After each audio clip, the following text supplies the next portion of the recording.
Welcome to The Bottom Line. I'm Pastor Rick Utze from Maranatha in Plain City, Ohio.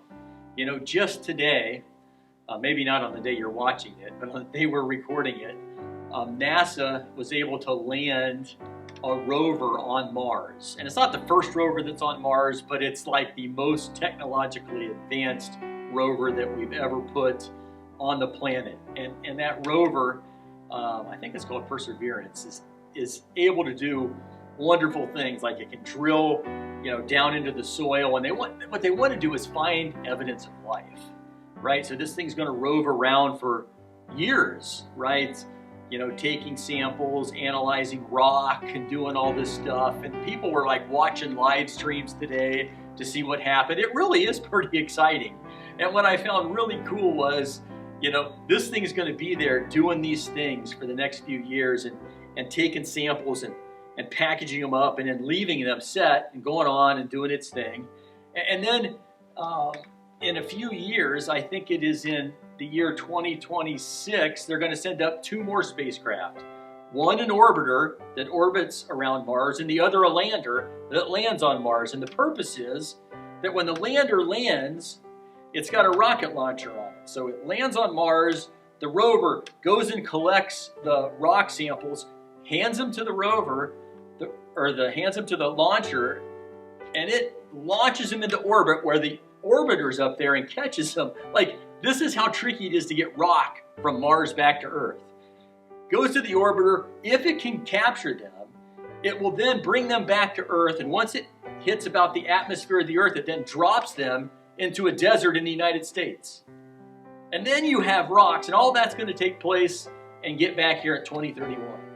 Like, wow, look at what NASA can do. Look at the ingenuity and the brains and the wisdom and everything that it takes to accomplish all that. And then I got to thinking, well, let's hear what God says in Isaiah 40.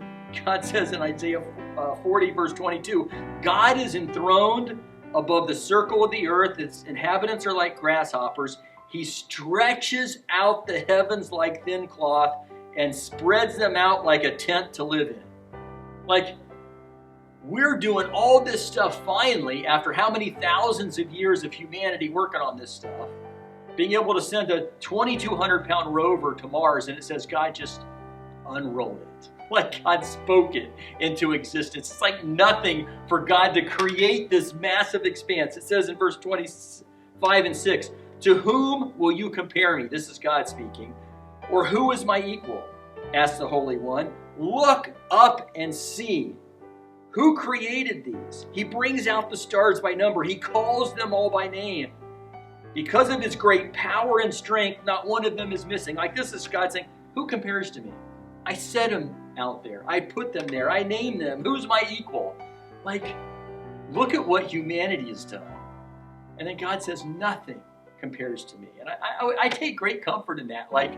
Mankind can accomplish great things.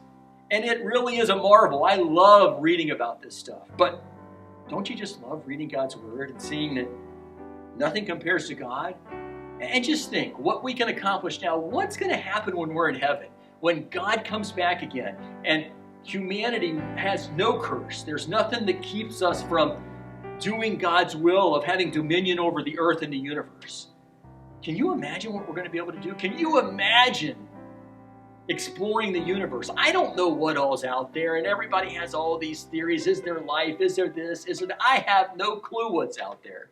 God told us the mission of the church now is to take the gospel, all that Jesus taught, and to spread it out from where we are out to the whole world, to all nations, right? So that people can be saved. That is our mission. But boy, here's the bottom line. Don't we have a whole lot to look forward to when we get to be in God's presence forever, who's the magnificent one who created all this and just set it out there? Do you think he's got something in store for you and me later? Absolutely. Thank you for watching, and I'll see you next time on The Bottom Line.